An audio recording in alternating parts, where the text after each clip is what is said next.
क्या आपने कभी सोचा है कि गिद्ध, आसमान के राजसी स्कैवेंजर्स, हमारे प्लेनेट से गायब क्यों हो गए हैं? ये पक्षी, जो कभी आम दिखाई देते थे, हमारे इकोसिस्टम में एक क्रूशल रोल निभाते थे। चलिए, उनके एक्सटिंक्शन के पीछे के मिस्ट्री में डाइव करते हैं। सबसे पहले, गिद्ध नेचर के क्लीन अप क्रू हैं। वे कार्कसेस खाते हैं, जिससे डिजीजेस फैलने से रोकते हैं। लेकिन पिछले कुछ डेकेड्स में उनकी संख्या बहुत कम हो गई है। क्या हो रहा है? मुख्य कल्प्रिट्स में से एक दवा है जिसे डाइक्लोफिनेक कहते हैं। किसान इसे लाइव स्टॉक के इलाज के लिए इस्तेमाल करते थे, लेकिन यह गिद्धों के लिए लीथल साबित हुआ। जब गिद्धों ने ट्रीटेड एनिमल्स के कार्कसेस खाए तो उन्हें किडनी फेलियर हुआ और वे मर गए। इसका इंपैक्ट कैटास्ट्रोफिक था। कुछ रीजन्स में कुछ ही सालों में गिद्धों की पॉपुलेशन 90% से ज्यादा घट गई। एक और सिग्निफिकेंट फैक्टर है हैबिटेट लॉस। जैसे जैसे ह्यूमन पॉपुलेशन बढ़ी, फॉरेस्ट्स और ओपन स्पेसेस कम होते गए। गिद्धों ने अपने नेस्टिंग और फीडिंग ग्राउंड्स खो दिए। रहने और खाना ढूंढने के लिए कम जगहों के साथ उनकी संख्या घटती गई। पॉइजनिंग ने भी एक ट्रेजिक रोल निभाया।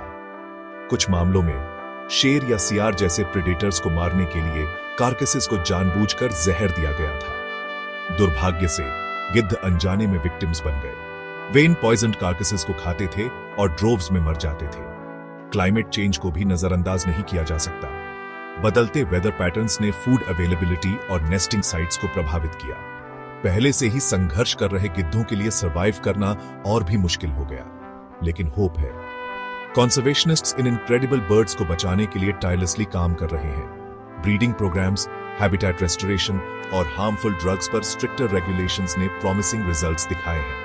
कुछ वल्चर स्पीसीज स्लो लेकिन स्टेडी कमबैक कर रही हैं। तो गिद्ध एक्सटिंक्ट क्यों हो गए? यह ह्यूमन एक्टिविटीज का एक कॉकटेल था। Harmful drugs, habitat destruction, poisoning और क्लाइमेट चेंज।